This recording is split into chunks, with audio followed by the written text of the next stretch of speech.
Hey everyone, Matron here, bringing you another StarCraft 2 commentary, this time a second game between Obsidian spawning as the green Zerg in the northwest position of Circurus Plateau here, and Kodak spawning as a new color here, the purple Protoss. So, alliteration here with Kodak, as Kodak did take that first game between the two players. Again, these are two redditors I found in the Reddit channel of Battle.net. They're about 2,500 diamond each. I think Obsidian might be 2,400, or maybe the 2,500, Kodak's 2,400. Either way, pretty even matchup in the last game on Lost Temple. Kodak just did a nice job macroing up off of 4 bases, really had great saturation, and eventually overwhelmed Obsidian. Obsidian might have overreacted a little bit with too many corruptors, so we'll see how he plays this one out. This was his choice to go to Shakuras, and it is kind of the a Zerg map at this point. They can macro up very easily.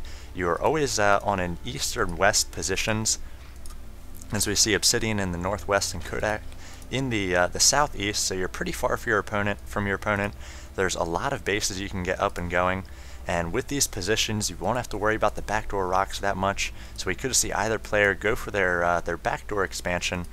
So we see Kodak trying to scout early on here after that 9 pylon, and maybe preparing for a fast expand with this pylon placement. You can get some gateways out front here, and along with a few sentries, can really wall off and defend a second nexus pretty early there. We saw in the last game he went for a 3-gate fast expand with very heavy sentry play, as blocking the hatchery of Obsidian. This was not something he was able to do last time. So Kodak throwing down that pylon, getting his probe trapped there. So he's going to lose a probe there, but he is going to prevent the expansion for Obsidian. Obsidian having to go for a pool first and just having to work down this pylon. Wonder if, yes, it looks like Kodak going to allow that. No, he's going to cancel that. So seeing that with the Overlord, now Obsidian's going to be able to throw up that expansion. So on a slight delay, it looks like instead he's going to get the gas up and going, and maybe going for some speedlings early on. Sending that Overlord out, he knows his opponent is in the southeast corner. Kodak going for a Forge first this time. So definitely actually going for a fast Nexus. Looks like a 15 Nexus there, and then a Forge. So with these positions, looks like Obsidian, with this getting this pool up, if he's able to get a few Zerglings into the base of Kodak, he could do quite a bit of damage. Kodak setting up a gateway here, and we'll see whether he's able to get up a photon cannon before the Zerglings reach his base. Looks like Obsidian did get up the expansion of his own, and just droning up right now. Needs to make a queen in this hatchery. So we see the Nexus about to finish for Kodak, so very interesting play. Some of these maps, Jungle Basin, Shakuras, you can often go for a pylon into a Nexus right away, and you almost play quite like a Zerg, as we see the probe back and forth here.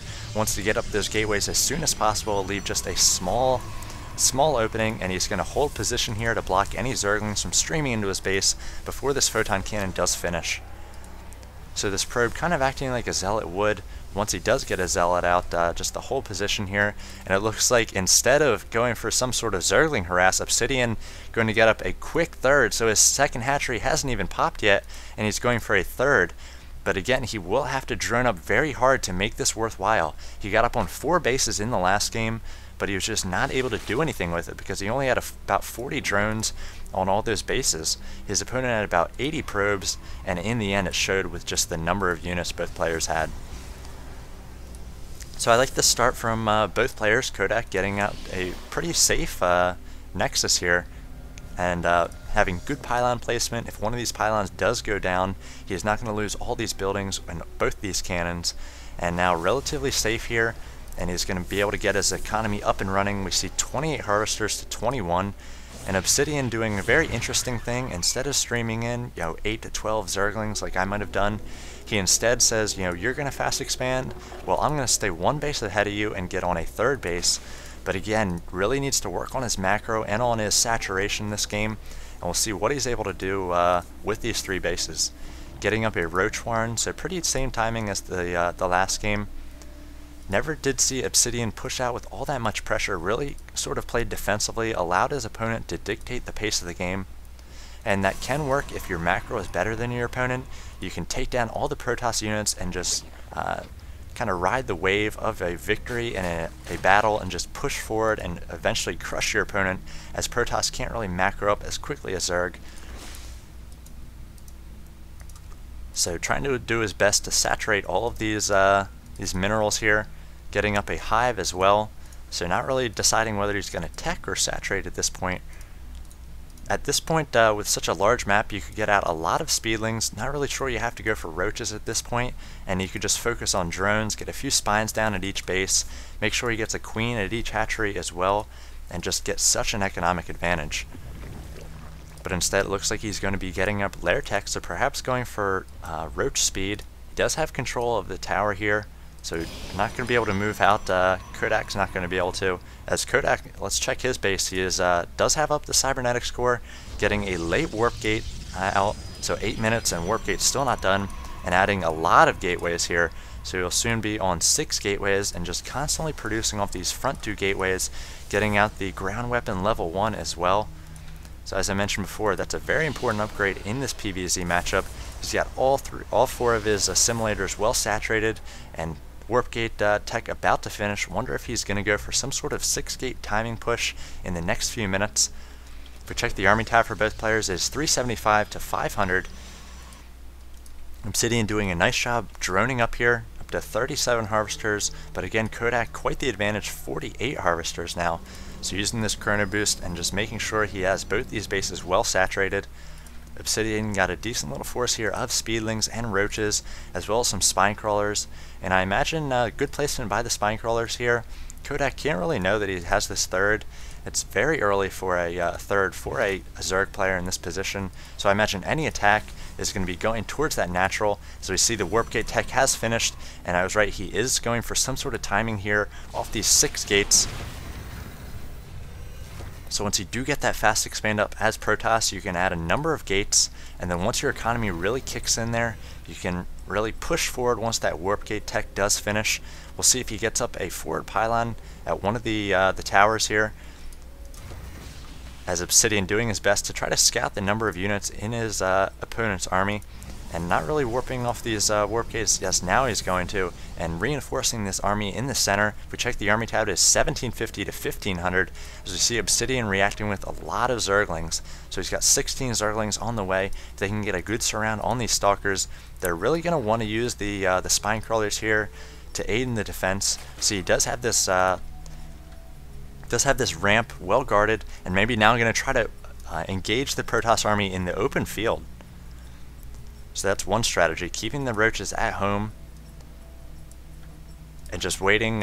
Kodak may be waiting for another round of units, and now just back and forth, back and forth. Looks like they are going to engage, trying to get some force fields down, doing a nice job keeping those roaches in the back, but the Zerglings were able to get a nice surround on all those stalkers there. Now the roaches able to take down a number of the zealots up in front, and it looks like Obsidian having to retreat back to the safety of his spine crawlers, but able to take down the majority of the force of Kodak. And he's got 15 roaches on the way. Looks like he does have roach speed done, so this could be a great time for a counterattack. There's going to be a lot of roaches on the field, 25, and the Zerg definitely has the army advantage at this point. Roach is very good in the early going against Protoss, as Kodak adding on a 3rd Nexus. So really like to see Obsidian, not really sure about these spine crawlers here, as I don't know if his opponent knows about this 3rd base right now, and he can be pretty mobile between the natural and the 3rd there.